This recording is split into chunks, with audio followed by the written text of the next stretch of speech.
Hello friends, Radhe Radhe. कैसे हैं आप सभी? आशा करती हूँ आप सभी अच्छे होंगे। आज है 18 तारीख और ये व्लॉग है 16 तारीख का। तो मॉर्निंग का टाइम था और मेरे छोटे बेटे की छुट्टी थी उस दिन। उसके ही सैटरडे संडे मतलब एवरी सैटरडे संडे ऑफ होता है। तो सुबह सुबह का टाइम था, तो ये हो रहा था रेडी पीयूष के घर जाने के लिए, क्योंकि सब बच्चों की छुट्टी मतलब सब बच्चे स्कूल गए थे और इसकी छुट्टी थी। तो ये घर में बोर हो रहा था।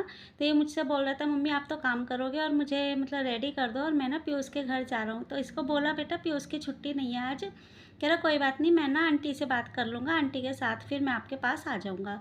तो मैंने इसको रेडी कर दिया था। मैंने कहा जाओ, और दीदी पास में ही रहती हैं, तो दीदी के घर जाने के लिए बड़ा उतावला हो रहा था। और छुट्टी वाले दिन ये बहुत उससे जाता है और आपको भी हाय बाय करके जा रहा है।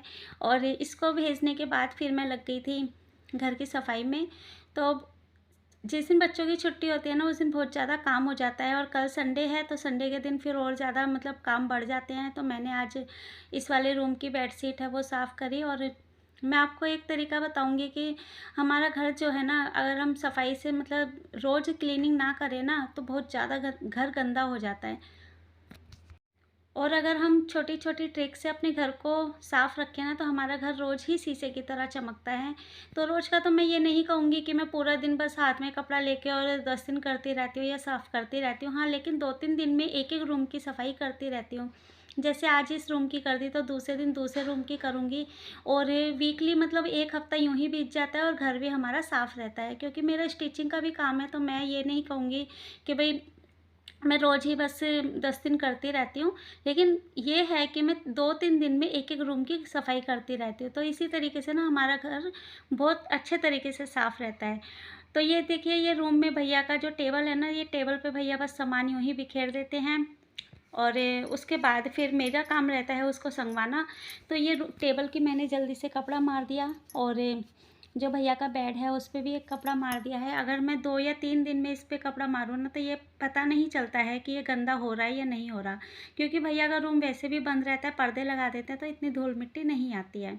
उसके बाद मैंने लगाई झाड़ू, और झाड़ू लगा के फिर मैंने पोछा लगा दिया, तो भैया के रूम की सफाई हो गई।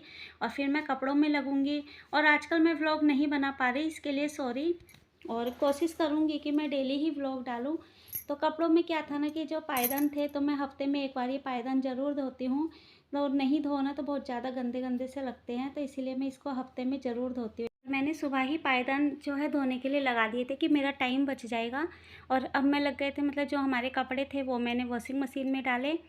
और उसके बाद फिर मैं अपने नहाने चली गई थी, और नहाने के बाद वही फिर डेली रूटीन का जो वर्क होता है, तो मैं अपने काम में लग गई थी, वही स्टिचिंग करना, नाश्ता पानी बनाना। और बड़ा बेटा भी स्कूल से आ गया था, तो फिर उसके मतलब खाना पीना नाश्ता देने के लिए टाइम पूरा मतलब पूरा दिन निकल जाता है, पता ही नहीं चलता। और आज है हरताली तीज, और हरताली तीज की आपको बहुत बहुत बधाई हो।